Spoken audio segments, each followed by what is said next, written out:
험준한 산속을 숨 쉴 틈 없이 남쪽으로 향해 가는 이들은 단순한 등산객들이 아니었습니다. 그들은 단 하나의 임무를 가지고 북에서 넘어온 북한 특수부대 요원들이었습니다. 그들의 임무는 무엇이었을까요?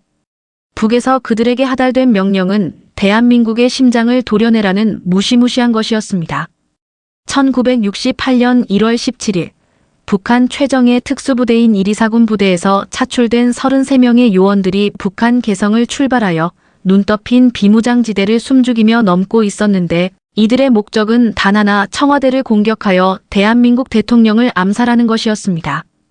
북한 총참모부 정찰국 소속인 이들은 전원 군관의 계급으로 북한 내에서 각종 격술, 사격술, 요인 암살 등의 훈련을 마친 전투 전문가들로 하루 수십 킬로미터를 급속 행군하며 목표를 제거할 수 있는 위험한 존재들이었습니다.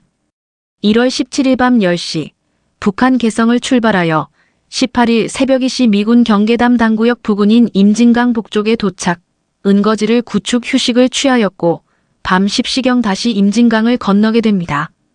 1월달이라 얼어붙은 임진강을 건널 때는 1시간에 1m 정도만을 움직일 정도로 거의 소리를 내지 않았고 하얀 위장천을 몸 전체에 두르고 아주 천천히 기어서 움직여 들키지 않을 수 있었습니다.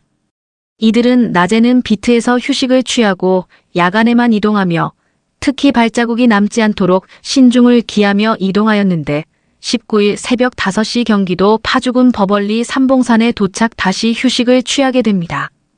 19일 휴식을 취하고 출발하려는데 오후 2시경 근처에 사는 나무를 하러 온 우씨 사형제를 우연히 만나게 됩니다.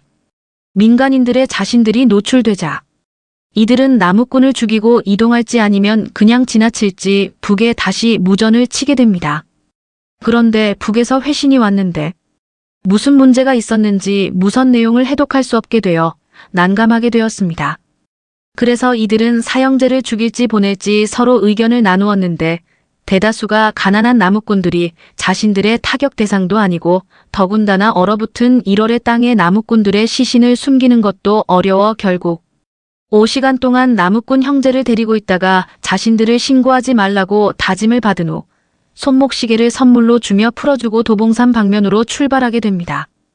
우씨 형제들은 밤 9시경 근처 파출소로 가서 무장공비들의 출현을 신고하게 되고 군부대는 해당 지역 25사단 등이 여러 겹의 차단선을 펼치며 경계작전에 들어가게 됩니다.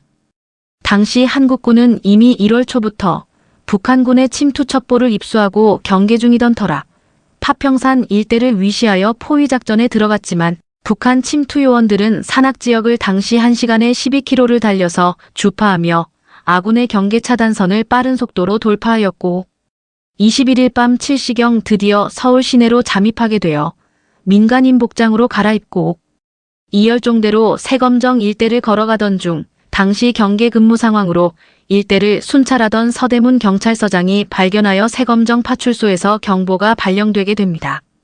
21일 밤 오후 10시경 북한 침투 요원들은 청와대를 불과 300m 남겨두고 자문 초소에서 경찰들에게 제지를 당하게 되자 자신들이 육군 방첩대 소속으로 특수임무 수행 중이니 방해하지 말라고 하였지만 경찰들의 무전을 받고 구역 담당인 종로경찰서 최규식 총경이 부하들과 같이 출동하게 되는데 마침 이때 어두운 밤에 시내버스 2대가 같이 다가오게 되자 북한 침투요원 조장이 작전이 들통난 것으로 여기고 바로 옷 속에 감춰놓았던 기관단총을 난사하고 버스에는 수류탄 등을 투척하며 일시에 공격을 개시하게 됩니다.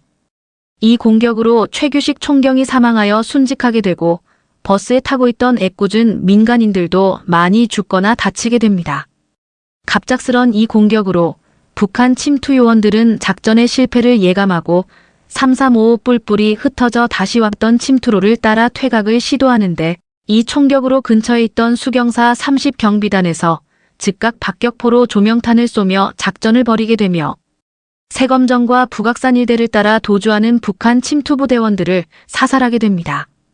그러던 중 22일 밤 인왕산 계곡에 숨어있던 침투요원 김신조 씨를 발견하고 투항을 권유하여 김신조 씨는 이미 모든 무장을 근처 드보크에 묻어놓고 수류탄 한 발만 가지고 있던 차라 아무 저항 없이 순수히 자수를 하게 됩니다.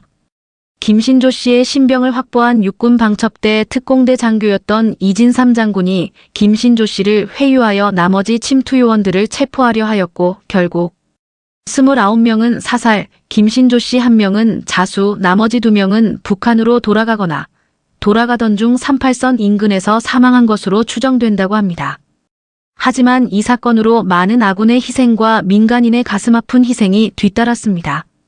후에 밝혀진 바에 의하면 이 1월 21일 침투 사건에 들어온 북한 124군 특수부대는 북한 전체 지역에 1,000명씩 흩어져 훈련받고 있었으며 각 1,000명이 우리나라 일개 도를 유사시 침투 혼란을 일으킬 목적으로 양성되고 있었고 전체 병력을 1만 명이었다고 합니다.